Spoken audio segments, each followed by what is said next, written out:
Ready now? Finally. Okay. So our critical hookup complete. No. Now. Almost be done. Now. Let me get out of this. Now. Okay. Okay. Yeah, ready? Yep. Ready. We have pulse ox. Yes. Yes. Okay, I'll get started.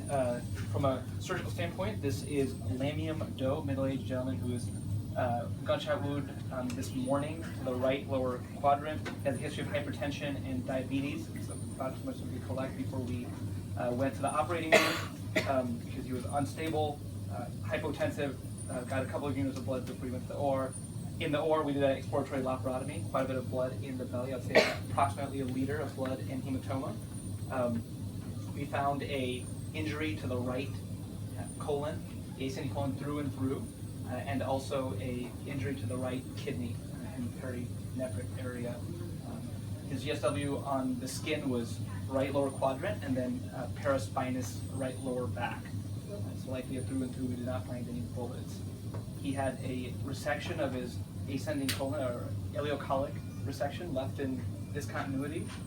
The right retroperitoneal space was observed. There was a hematoma there that was non-expanding, so we didn't explore much further other than just looking at a small hole where the bullet hole was to see that the kidney didn't have enough damage for resection.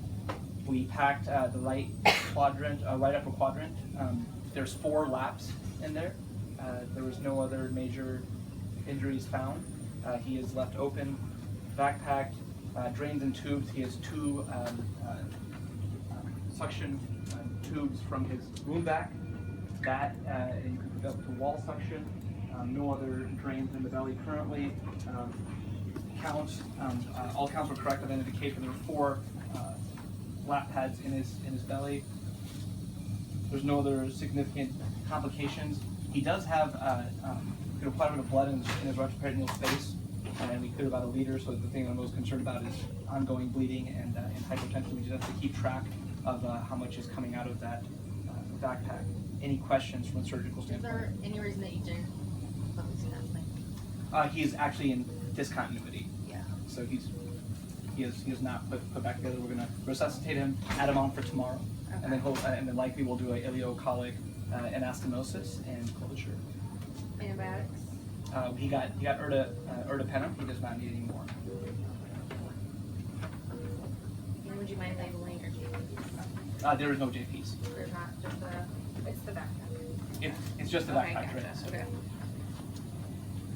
All right, for anesthesia, Thor has been handed off to the receiving nurse. You got the surgery performed from the surgical report. We did a general anesthetic directly in the room. The patient got 100 of ketamine, as well as 100 of propofol with 100 of succinylcholine on induction.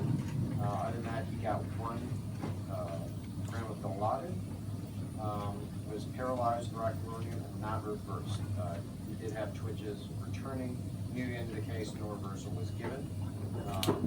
No known allergies, no code status that we were aware of, no isolation status that we were aware of. He has been oxygenating the intubation as we have since we've intubated. He had brought from the ED with an 18 in the left hand, 18 in unknown location, which was self-DC'd upon transfer. We placed another 18 in the right hand, got a single lumen cordis left IJ, and placed a right radial A line.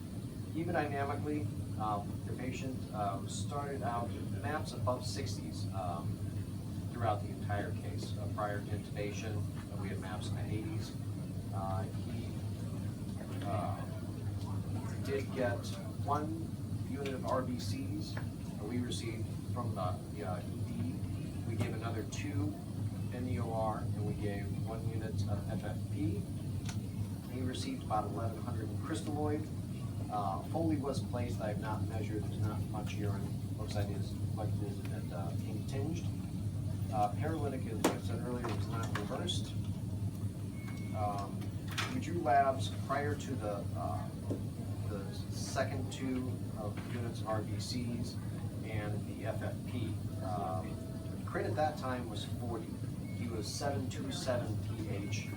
We've increased respiratory rate to 16. We were at 12, 14. Prior to that, we were running as end titles in the 40s. We did not do a redraw. Patient stabilized, and for the most part, had maps in the 60s to 70s, but did not go below a map of 60. No anesthesia complications or any other real special considerations that we have, other than looks like we're going to plan is for the ring back in tomorrow.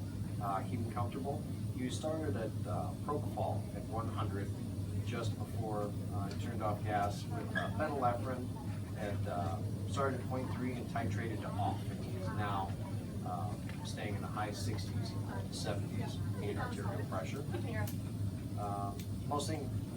Biggest thing that from an anesthetic standpoint we're concerned about is he maintains pressure. He is hemodynamically stable. And pretty much it. Any other questions from an anesthetic standpoint? Yeah, what was our EVL? EVL was approximately 1 liter. Okay, and was the cordis placed by you or in the ED? It was placed by us. The only line that we inherited from ED was the left hand 18. Okay. Did you say he's still on phenylephrine or not? No. He is No. not. Okay. And you said you had twitches back in the OR? Yes. Yeah. Had 3. Okay. Do you know if he had a Tdap or Yeah. tetanus? I'll look shot? in the ED report. Great. I have not seen any report. Okay. We would expect the urine definitely to be bloody. And one more thing is there was a grazed wound of the liver that we just bovied. Okay. So just a CMP. Okay. All right. Thank you. Yes, thank you very much. I know he's in discontinuity.